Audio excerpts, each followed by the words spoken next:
Welcome to new TV Telugu.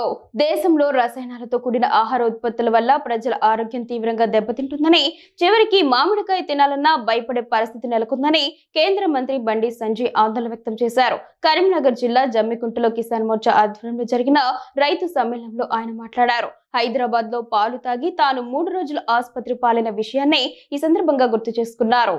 ప్రస్తుతం భూమంతా కెమికల్స్తో నిండిపోయిందని, ఈ రోగాలకు కారణం నివారణ రెండు మన చేతుల్లోనే ఉన్నాయని ఆయన పేర్కొన్నారు. రైతులను ప్రకృతి వ్యవసాయం వైపు ప్రోత్సహించేందుకు కేంద్ర ప్రభుత్వం బడ్జెట్లో 2400 కోట్లు కేటాయించిందని తెలిపారు. ప్రారంభంలో 2-3 లాభాలు రాకపోయినా ఆ తర్వాత సేంద్రియ సాగు చేస్తే రైతులు కోటీశ్వరులు కావడం ఖాయమన్నారు. ప్రజలు కూడా ఆర్గానిక్ ఉత్పత్తుల వైపు మొగ్గు చూపుతున్నారని చెప్పారు.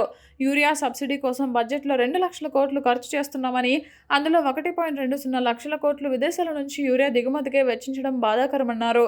రాబోయే 2 నెలల్లో కరీంనగర్ పార్లమెంటు పరిధిలో 25,000 మంది రైతులను ప్రకృతి వ్యవసాయం వైపు మళ్లిస్తామని, ఆ పంటలకు మద్దతు ధర లభించేలా చూస్తామని హామీ ఇచ్చారు. విదేశీ దిగుమతులను తగ్గించి స్వదేశీ ఉత్పత్తులను పెంచడానికే మోదీ ప్రభుత్వం మేక్ ఇన్ ఇండియాను ప్రోత్సహిస్తుందని బండి సంజయ్ స్పష్టం చేశారు. అంతేకన్నా నేనే ఉదాహరణ. నేను మొన్న హైదరాబాద్లో మిల్క్ దాగి 3 రోజులు బెడ్ మీద పడినా. నేను బెడ్ మీద పడినా 3 రోజులు. నేనే నాకు 20 సంవత్సరాలు జ్వరం లేదు. నాకు నరేంద్ర మోడీ స్ఫూర్తి. నేను అనుకున్నా మోడీ గారు స్ఫూర్తి నాకు కూడా జ్వరం రాదని చెప్పి, అమ్మవారు భక్తుని అని చెప్పి మొత్తం ఆరాంస తిరిగిన.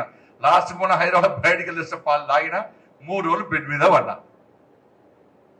20 సంవత్సరాల జ్వరం లేదు, నాకు దగ్గు లేదు, దమ్ము లేదు, బీపీ లేదు, షుగర్ లేదు, ఏం లేదు.